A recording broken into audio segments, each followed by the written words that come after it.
చిలుకూరు గ్రామంలో గత అక్టోబర్ మాసం నుంచి చిలుకూరు గ్రామంలో ఇస్కాన్ నుంచి వెంకటాపతి వాసుదేవదాస్ మరియు కేశవి దైవదాసి ప్రతి శనివారం చిలుకూరు హనుమాన్ దేవాలయంలో భగవద్గీత ప్రవచనం మరియు కీర్తనలు చేయుచున్నారు.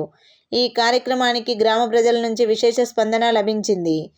అందరూ భక్తి శ్రద్ధలతో ప్రతి శనివారం 60 నుంచి 70 మంది భక్తులు వస్తున్నారు. సనాతన ధర్మం గురించి, భగవద్గీత గురించి మరియు మన ధర్మం ప్రకారం ఏవైతే విలువలు పాటించాలో సవివరంగా తెలుపుచున్నారు. భక్తులందరూ కూడా ఈ కార్యక్రమానికి వచ్చి చాలా సంతోషం వ్యక్తం చేస్తున్నారు. ఇస్కాన్ వారు ఈ కార్యక్రమానికి మరియు అధిక సంఖ్యలో ప్రజలు హాజరై ఈ అవకాశాన్ని సద్వినియోగపరచుకోవాలని వారు కోరారు.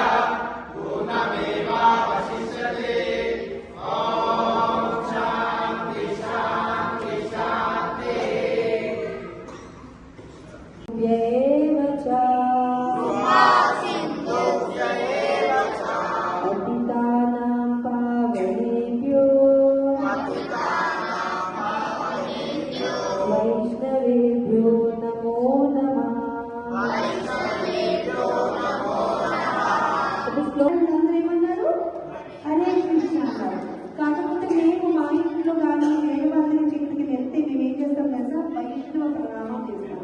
వైష్ణవ ప్రణామం అంటే ఏంటంటే కింద పడుకొని మనం మొక్కుతాం అన్నమాట. ఇప్పుడు చిన్న పెద్ద గురించి ఎవరికి వచ్చారనుకో మనం ఏం చేస్తాము, అందరూ కాలు మొక్కుతాం కదా. మేము అన్నం పెట్టినప్పుడు ఈ శ్లోకం చెప్తామన్నమాట. ఎందుకంటే మన అందరూ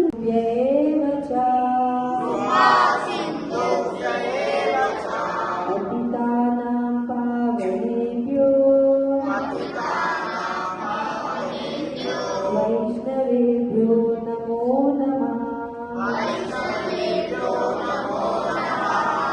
అందరూ ఏమన్నారు, హరే కృష్ణ అన్నారు. కాకపోతే మేము మా ఇంట్లో కానీ వేరే వాళ్ళ ఇంటికి వెళ్తే మేము ఏం చేస్తాం కదా, వైష్ణవ ప్రణామం చేస్తాం. వైష్ణవ ప్రణామం అంటే ఏంటంటే కింద పడుకొని మనం మొక్కుతాం అన్నమాట. ఇప్పుడు చిన్న పెద్ద గురించి ఎవరికి వచ్చారనుకో మనం ఏం చేస్తాము, అందరూ కాలు మొక్కుతాం కదా. మేము అన్నం పెట్టినప్పుడు ఈ శ్లోకం చెప్తామన్నమాట. ఎందుకంటే మన అందరూ హృదయాల్లో